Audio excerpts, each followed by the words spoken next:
hope you're having a great start to your week. I'll go over this lesson today and then give you the assignment at the end.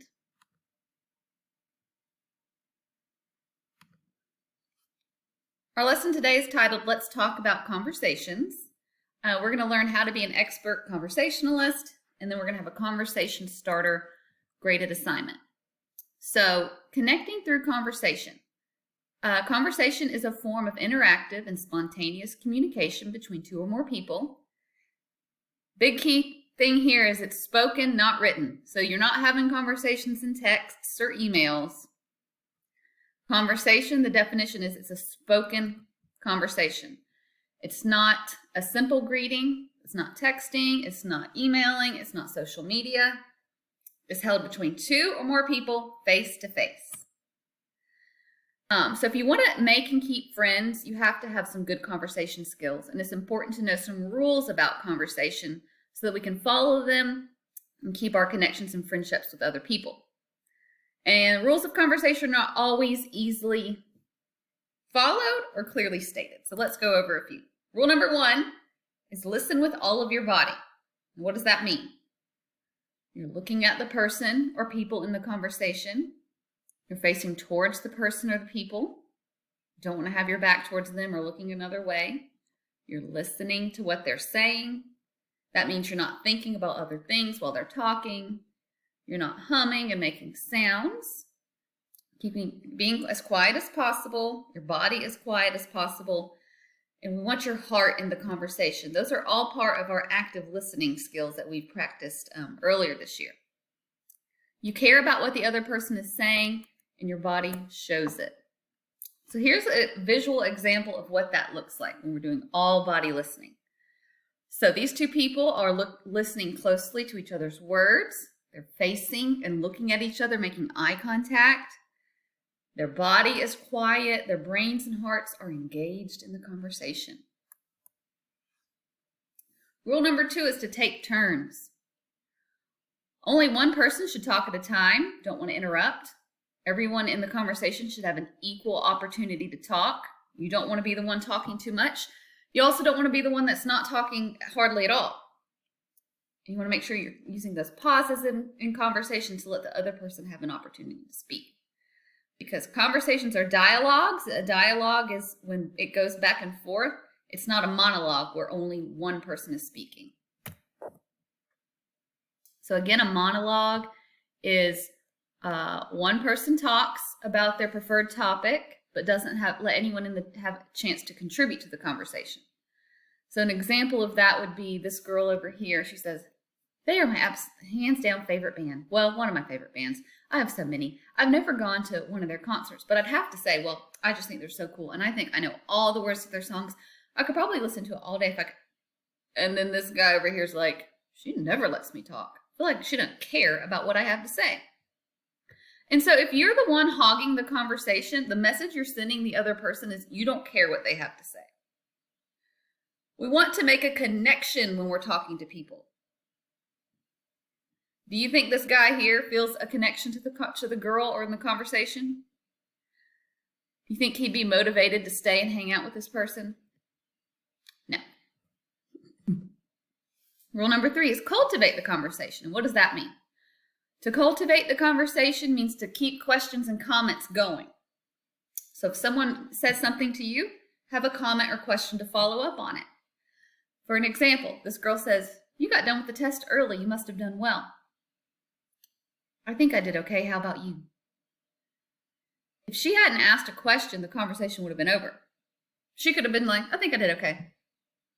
But to cultivate the conversation, she asks a follow-up question to keep the conversation going. So you want to make comments.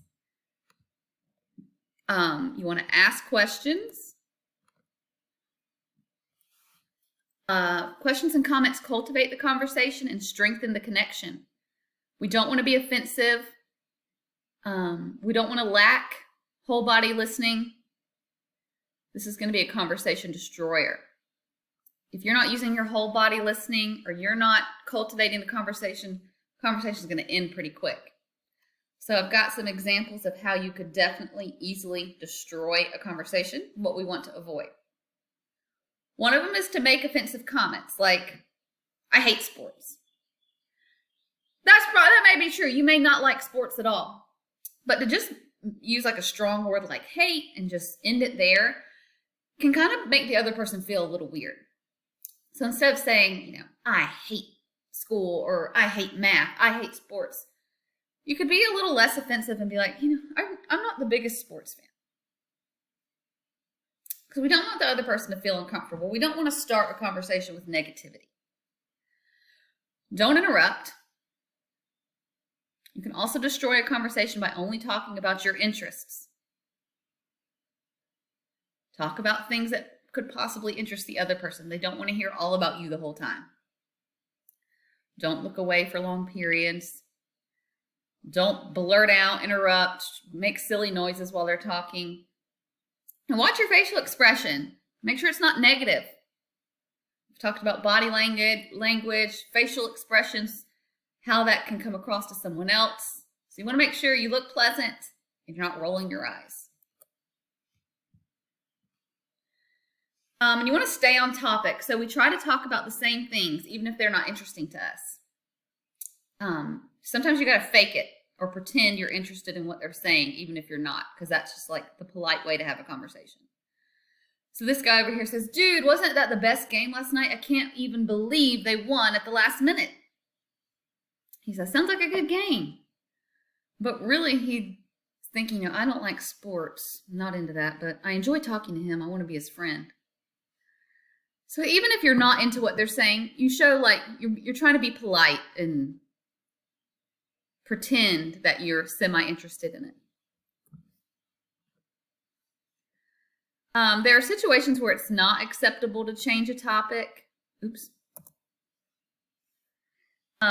You want to wait for like a natural pause in the conversation, and that's not something someone can really teach you. You just have to kind of learn, like wait for a pause in the conversation and decide, maybe we can switch topics. Maybe we can start talking about something else. It's just going to take some practice because you don't want to be talking about the same thing the whole conversation. Sometimes. So you could use a transition phrase like, oh, by the way, I've been wanting to tell you about this, or did you hear about this? Because to make a connection with people, you got to be able to talk about many topics. And the last rule is just how to exit the conversation. When the conversation's over, you want to make sure you let them know that you're done talking. It's nice talking to you. I got to go. I'll see you later. Make sure you end it politely. So we're going to watch a quick video about how to start a conversation. And then I'm going to give you your assignment.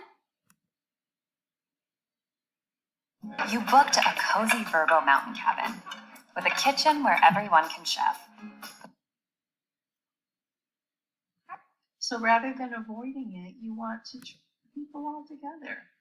That's not the way to go. Don't do that. Because conversation skills are like any other skill. The more you practice, the better you get at it. So rather than avoiding it, you want to try to find a person you trust and practice those conversation skills with that person. We're going to talk today about 4 ways that you can initiate or start a conversation with another person. The first one is to make small talk about the weather or sports.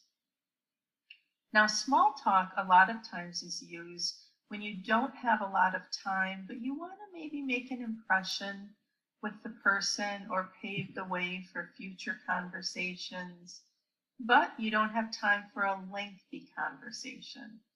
That's where small talk works really well. So all you really need to do is look out a window and see what's going on with the weather.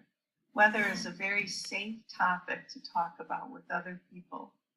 So for example, you could say, loving the sun today, or if you live in the Midwest like I do, you might say something like, brr, it's a cold one today.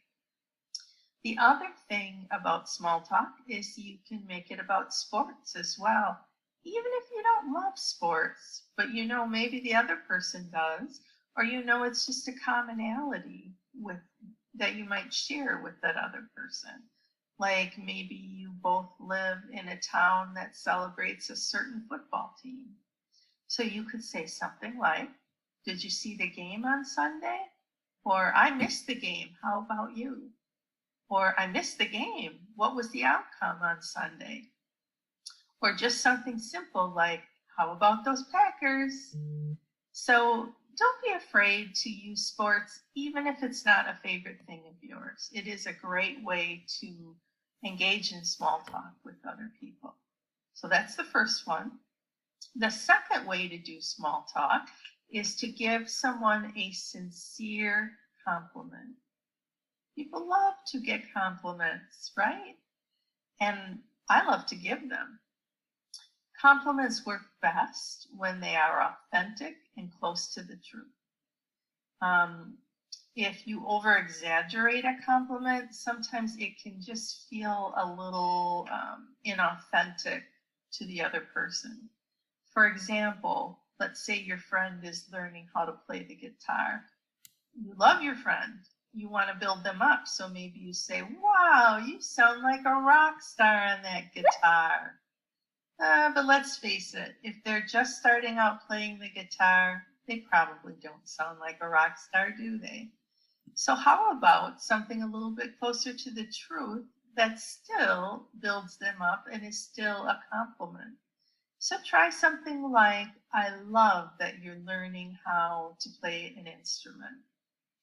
That will build the person up and it will feel more authentic to that person.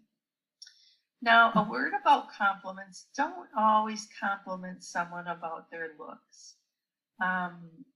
Sometimes that just feels a little creepy or a little bit like you're just looking at the surface of the person. So maybe try to find out a little bit about them and compliment them about something that they're good at, or something that you know that they've achieved or accomplished. Now, when we compliment, we want to make sure that our tone of voice is neutral and positive so that someone doesn't think that maybe you're being sarcastic. So, for example, you see a girl in the elevator, you love her shoes. You could say, "I love your shoes. Where did you get them?" That's a positive or somewhat neutral way of giving her a compliment.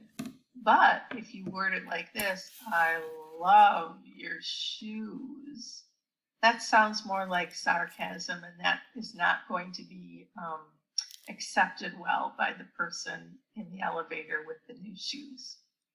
So watch your tone when you're giving compliments. The third way that you can initiate or start a conversation with other people is to ask a pertinent or relevant question. Now, that doesn't mean just any old question that you've got going on in your head. It should be related to the situation. And again, tone of voice is really important here. You want to word your question in a positive or a neutral tone. Let's say you're standing in line to get into the cafeteria, and you might say, "What's for lunch today?" That's a positive way to word a question. Don't say, "Oh, ham again. I hate ham." That really comes off negative, and the chances that the other person is going to want to engage in a conversation with you will go down a little bit if you are negative sounding. So if your goal is to have a conversation with another person or pave the way for future conversations, then go ahead and word your comments and questions and really all of your interactions in a positive way. The fourth thing that you can do is to make a comment. And similar to the question, the comment should be relevant and it should really be about the current situation. So let's think about some comments that we could use. Maybe it could just be something like, "Oh, I see a soccer game is going on over there," or, "Oh, I see we have a sub today." Just a comment about something that's going on. The person might say something back, and then That might be the end of your conversation.